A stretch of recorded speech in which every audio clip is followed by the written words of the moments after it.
2022년 5월 10일 생명의 삶 시간입니다. 이 시간도 하나님의 말씀을 사모함으로 이 자리에 나오신 우리 성도님들 주님의 이름으로 축복하고 환영합니다. 제가 기도로 시작하겠습니다. 거룩하신 아버지 하나님, 감사합니다. 오늘 이 자리를 통해서 또한 주님과 깊이 만나길 원합니다.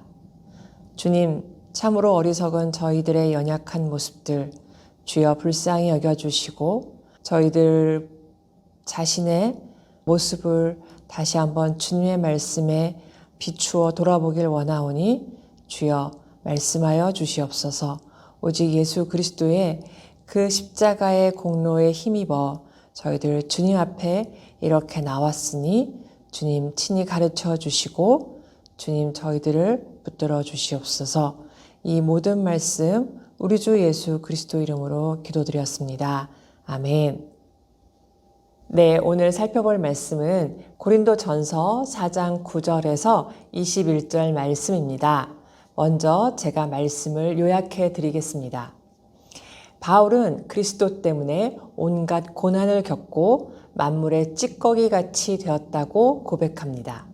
그리스도 안에서 복음으로 낳은 고린도 성도들에게 자신을 본받으라고 권하며 디모데를 먼저 보낸 이유를 설명합니다. 그리고 자신이 그들에게 갈 때 매를 가지고 갈지 사랑과 온유한 마음으로 갈지 묻습니다. 이 본문 말씀을 제가 읽어보겠습니다.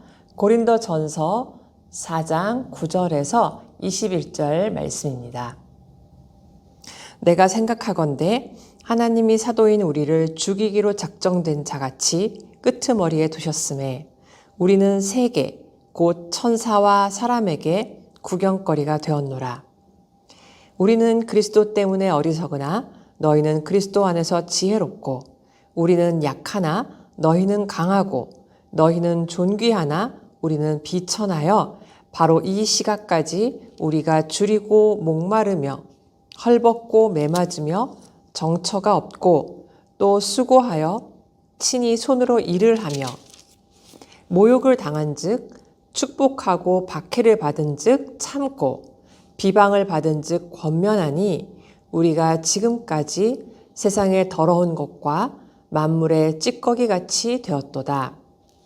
내가 너희를 부끄럽게 하려고 이것을 쓰는 것이 아니라 오직 너희를 내 사랑하는 자녀같이 권하려 하는 것이라.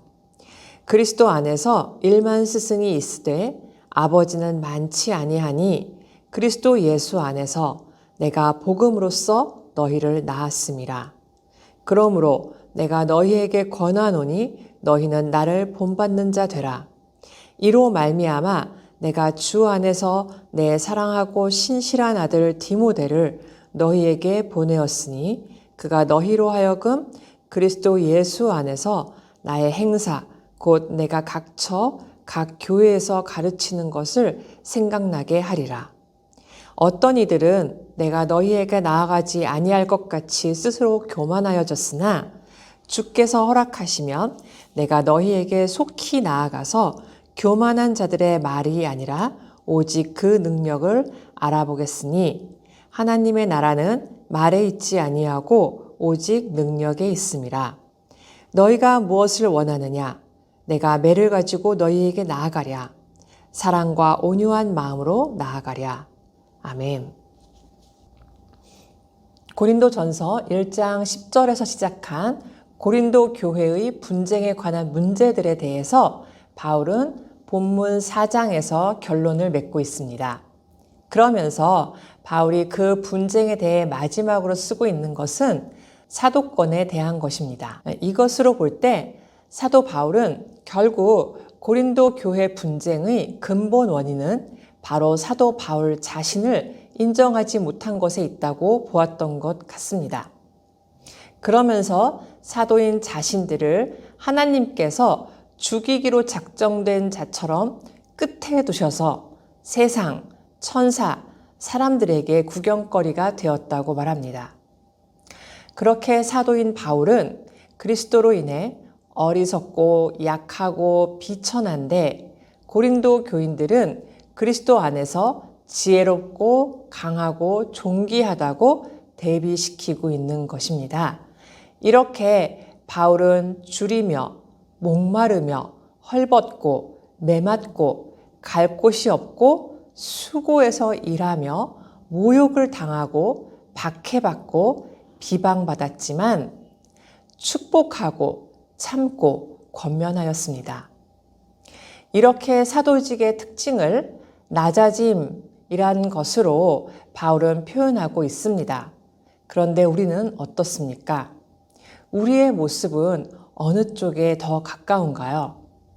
우리는 하나님을 믿으니 우리 자신이 지혜롭고 강하고 존귀하다고 생각하고 아주 작은 모욕이나 비방에도 우리의 권리를 주장하며 세상의 높은 자리에 앉으려고 하면서 그리스도인이라고 말하고 있을 때가 얼마나 많았는지 이 시간 진지하게 돌아보았으면 좋겠습니다. 사도 바울은 굶주리고 목마르고 비방받았지만 도리어 축복하고 참고 권면을 하는 모습을 보였습니다. 이것은 바울이 자신을 세상의 더러운 것과 만물의 찌꺼기 같이 생각했기 때문입니다. 자신을 가장 천한 존재로 여겼기에 가능한 모습입니다. 바로 이것이 고린도전서 1장 18절 말씀에서의 십자가에 못 박힌 그리스도의 모습입니다. 이렇게 바울은 이런 대조되는 모습을 고린도 교인들에게 쓰면서 그조차도 그들을 멸시하려고 쓴 것이 아니라 사랑하는 자녀들에게 하듯이 권하기 위한 것이라고 말하고 있습니다. 그리고 또 그렇게 진짜 사도적 권위가 무엇인지 보여주고 있습니다. 그것은 그저 가르치는 선생으로 말하는 것이 아니라 바로 맡겨진 영혼을 끝까지 사랑으로 성장시키려는 아버지의 마음으로 고린도 교회를 향해 바울이 권하고 있다고 말하고 있는 것입니다. 그렇게 말할 수 있는 것은 바울이 그들을 낳았기 때문입니다. 그리스도 예수 안에서 복음을 통해 고린도 교인들을 바울이 낳았기 때문이죠. 여기서 낳았다는 것은 생명을 나눈 관계를 나타냅니다. 그렇기에 단지 지식을 전달해주는 선생, 제자의 관계를 넘어서는 것입니다. 그리고 이러한 온전한 생명 관계 가운데 나를 본받는 자가 되라 라고 말합니다. 즉, 사도 바울은 단지 올바른 생각만으로 충분하지 않으며 복음은 반드시 그에 합당한 행동까지 수반해야 하기 때문에 고린도 교인들이 바울 자신을 본받으라고 권면합니다. 그리고 바울 자신이 살아왔던 방식을 생각나게 하기 위해서 이제 디모데를 보낸 것입니다. 이렇게 사도 바울은 자신의 사도됨을 낮아짐을 통해서 그리고 그들을 낳은 아버지의 마음을 통해서 보여주고 있으면서 그들의 분쟁에 대해 결론을 맺고 있습니다. 이제 고린도 교인들 가운데 교만해져서 사도 바울을 무시하는 자들을 향해 바울은 속히 가서 그 능력을 보겠다고 말합니다. 그 이유는 하나님의 나라는 말에 있지 않고 오직 능력에 있기 때문입니다. 말씀을 통해서 마음 깊이 인정하고 아멘으로 받아들이는 것 필요합니다. 하지만 이제는 거기서 머무르기보다는 그 십자가의 능력, 가장 비참해 보이는 것을 통해 세상을 미련하게 만드는 그 십자가의 말씀을 삶으로 살아내도록 힘써 수고하는 저와 여러분이 되었으면 좋겠습니다. 또한 십자가의 도, 십자가의 복음, 십자가의 말씀을 붙잡을 때 사도 바울처럼 결코 부요함이나 부족함이 우리를 사로잡지 못할 것입니다.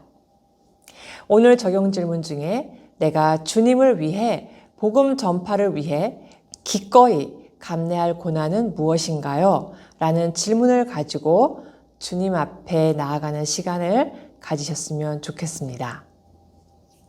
마지막으로 한 절 묵상을 읽어드리겠습니다.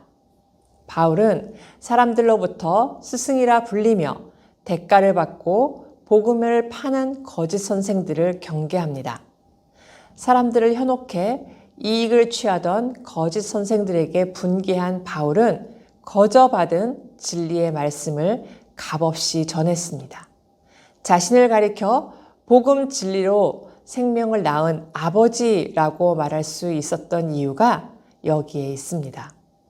거짓 선생들의 말이 귀를 감탄시킨다면 가슴에서 나온 복음 전도자의 가르침은 영혼을 감동시킵니다. 기도하겠습니다. 사랑이 많으신 아버지 하나님, 주님이 우리에게 주신 사명이 비록 험하고 또 고난이 많을지라도 주님과 함께 걷는 걸음 멈추지 않게 주님 도와주시옵소서. 그리고 수치와 구원 속에서 완전한 사랑으로 우리의 구원을 이루신 그 주님의 구원의 십자가를 제 삶 속에 선명하게 새기고 살아가길 간절히 원합니다. 이제 주님이 보여주신 그 모습, 그 본을 따라 행함으로 또한 제가 다른 사람들에게 본이 되는 주님의 참된 제자 되게 하여 주시옵소서. 이 모든 말씀 우리 주 예수 그리스도의 이름으로 기도드렸습니다. 아멘.